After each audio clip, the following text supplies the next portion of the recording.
She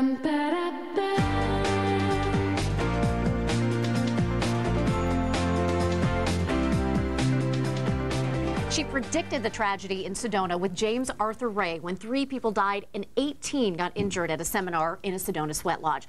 Formerly part of his inner circle, author Connie Joy is here, and you are a local gal right here from Scripps Ranch. Author of a book, Tragedy in Sedona, and we want to point out you were not actually at the sweat lodge when this happened, but you have been at the exact same event. And what did you experience, Connie? Well, in 2007, when my husband and I attended it, it sounded very much exactly the same as what happened in 2009, except that he just, every year, he kept making the sauna hotter and hotter. What I experienced in that year is, instead of being a sweat lodge where generally it's 4 stones are brought in, 4 heated stones for 4 rounds, this turned into like 12 stones each round, going for 8 rounds, over 2 hours inside the sweat lodge. James Arthur Ray, of course, been in the news. He was imprisoned and charged now with 3 counts of manslaughter. He's out on bail. Folks were drawn to him. You were drawn to him, spending $200,000 at different seminars and really being captivated by his approach.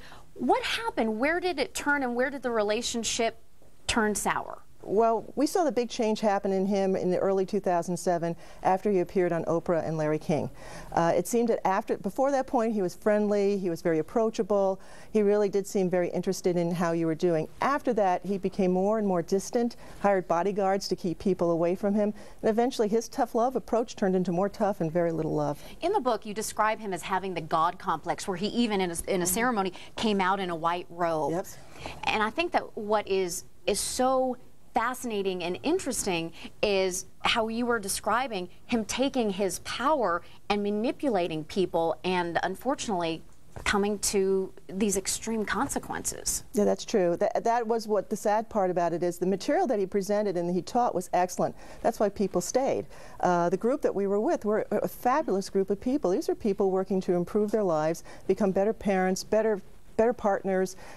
This has been really, really helpful to them. So that's why they stayed, and we were hoping it would get better, not get worse, and it just continued to get worse. So the 3 people, unfortunately, who lost their lives, Liz, James, and Kirby. You knew James and Kirby, but were very good friends with Liz. Can you talk us through and describe the process that was happening in that so-called sweat lodge? I may have met James and Kirby through other events, but Liz, when I first met her was 2007. She was actually the volunteer who helped with my sweat lodge experience.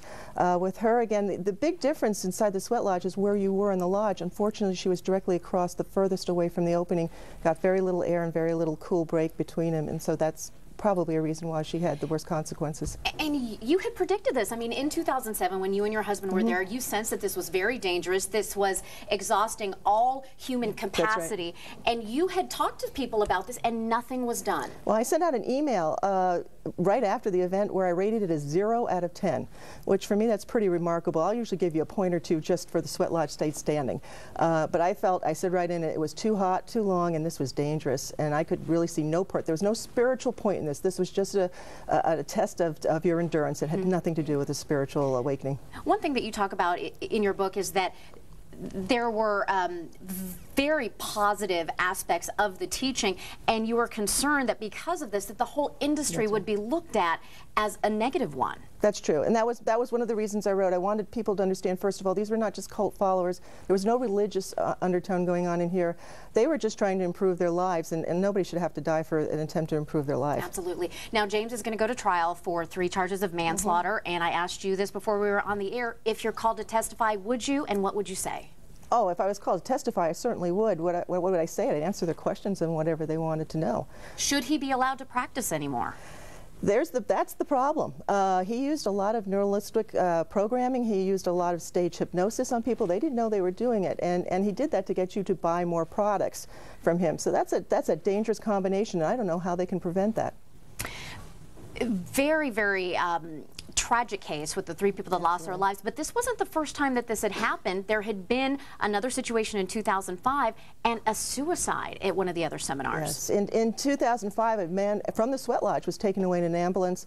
In 2007, we were there. I saw numerous people who were disoriented and throwing up. One woman had to be carried out because she couldn't move her arms and her limbs, and that stayed that way for an hour.